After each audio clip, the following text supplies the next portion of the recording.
Hi, Blazers. It's time to sit down and talk. Now, specifically, Samsung and me, we need to have a chat. Samsung, you guys know that Samsung has recently brought out their latest fan edition of the S23. So we had the S20FE, the S20 fan edition, and that was the best mid-range phone worldwide, I would say.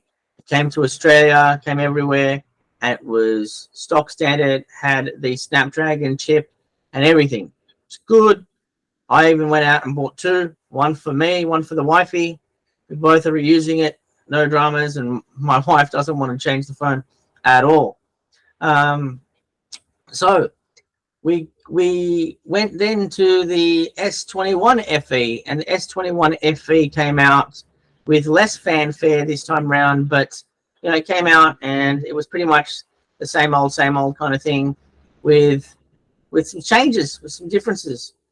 And I kind of ignored it because I was like, I'm not going to change my phone within the 1 year. It's only been 1 year. I need to see, some improvements, some significant improvement.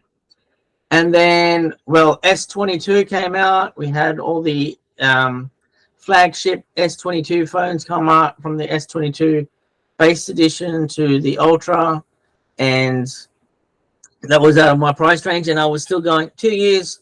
I need to see something different, something that will, take my attention. And then, by the third year, you're going, okay, they've made some significant changes, all that kind of stuff. And also, you got to remember that Samsung, by the third or fourth year, usually will give you that much kind of support in regards to the software, OS, and security updates and all that kind of stuff. So the operating system and the security updates are 3 to 4 years max, maybe 5 years max. And then after that, your phone becomes sort of unprotected and you've got to update, kind of like Windows. Windows has a life cycle, and by the end of that life cycle, it's time to upgrade regardless, whether you want it or not. Now, S23 came out, and to be honest, it is what I would classify as the infamous S23FE.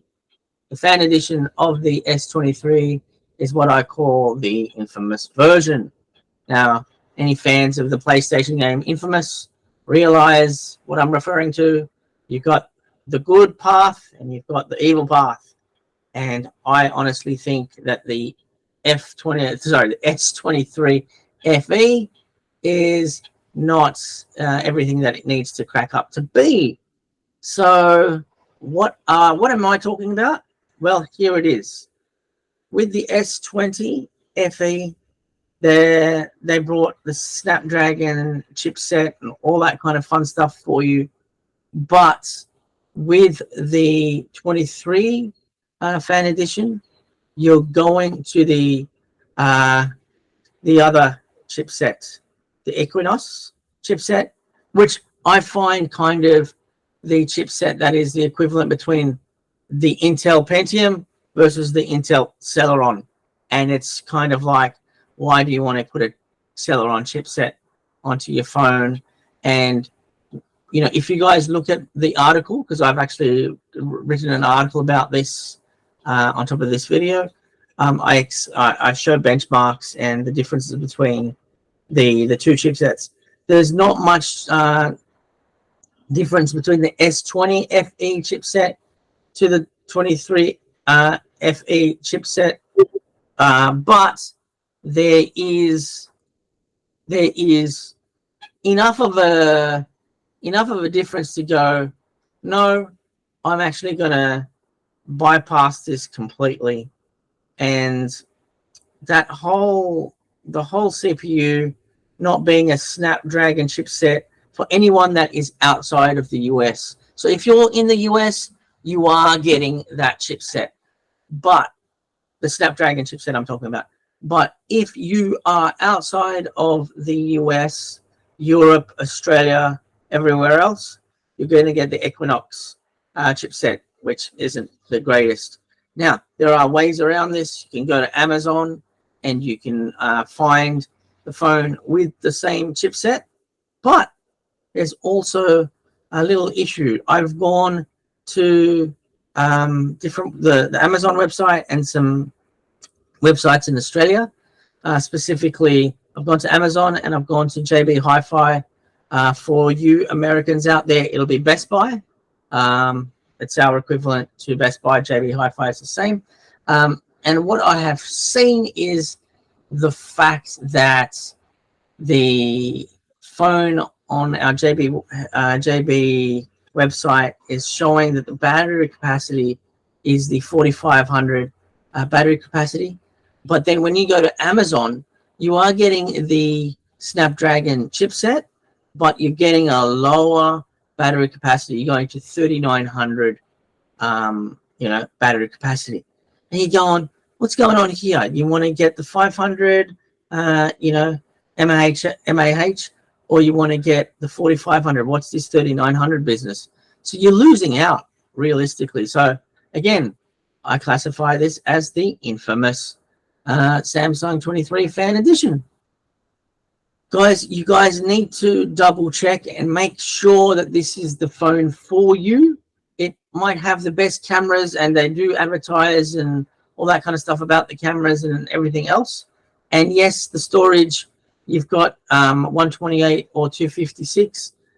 But as you can see through my article, you do lose on the big ticket items in regards to the processor, the GPU, all that kind of jazz.